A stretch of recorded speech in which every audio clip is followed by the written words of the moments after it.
Yves Nordon a fait une convention de partenariat avec le centre de formation IUIMM, ce qui est pour nous vraiment autour du pass nucléaire une vraie initiative locale qui inspire finalement une démarche plus nationale qu'on pourrait initier, notamment avec l'Université des métiers du nucléaire, avec qui nous faisons régulièrement des rendez-vous de filière pour engager une orientation meilleure des formations, initiales comme continues, c'est-à-dire des jeunes et des moins jeunes, pour que nos lycées professionnels forment mieux au métier du nucléaire, mais aussi nos centres de formation par apprentissage et notre formation continue des adultes. Il y a un enjeu pour nous majeur, puisque plus de 100 000 personnes vont être recrutées dans les années à venir. Ce sont souvent des métiers qui sont méconnus ou mal connus. Et donc pour moi, il y a un enjeu majeur de faire connaître les métiers, aussi bien dans la réalité, mais aussi de déconstruire certains stéréotypes autour de ces métiers, parce que dans les métiers de l'industrie et dans les métiers du nucléaire, il y a des parcours professionnels réussis, avec une place pour les hommes comme pour les femmes, et j'insiste beaucoup là-dessus, parce que l'orientation dans les filières professionnelles des métiers de l'énergie et du nucléaire notamment, sont souvent des filières qui attirent plus de garçons.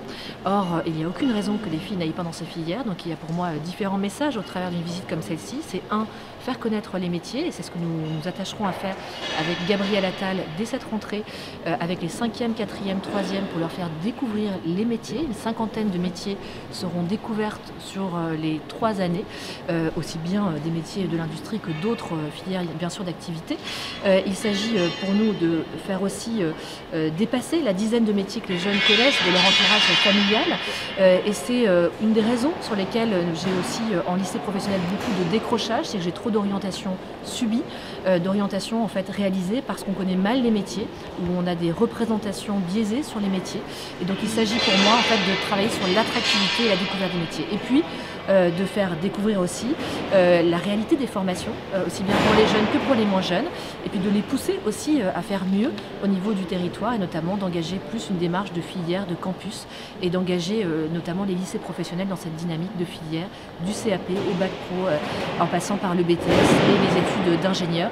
Au fond, on se forme à ces métiers à tout niveau de diplôme. C'est donc là un des enjeux majeurs, de faire connaître à la fois ces formations et ces métiers, et puis aussi de créer les formations nécessaires, parce que comme on a moins recruté sur ces métiers ces dernières années, on a souvent eu des fermetures de formation, on a aussi perdu des compétences, et donc il s'agit pour moi maintenant de réinstaller un appareil de formation à la hauteur de l'enjeu.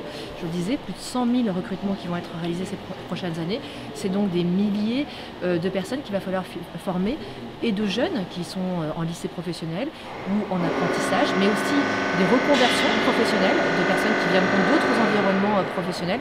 Donc c'est et de la formation initiale de jeunes, mais aussi de la formation continue de moins jeunes. Yves Nordon, donc le siège est à Nancy depuis 120 ans, puisqu'on va fêter nos 120 ans l'année prochaine. Combien de salariés ici? Alors ici 250, et au total sur l'ensemble de nos établissements et filiales, c'est 900 personnes. On recrute, on a un programme de recrutement de 100 personnes par an, donc pour arriver à 1500 en 2029. C'est ambitieux. En même temps, on a recruté l'année dernière 170 CDI.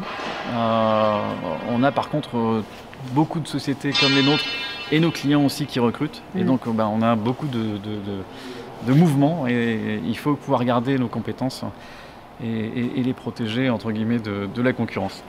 Oui, il y a un gros programme pour l'ensemble des métiers, pas uniquement la tuyauterie, la chaudronnerie, mais effectivement toute la filière nucléaire avec cette nouvelle visibilité.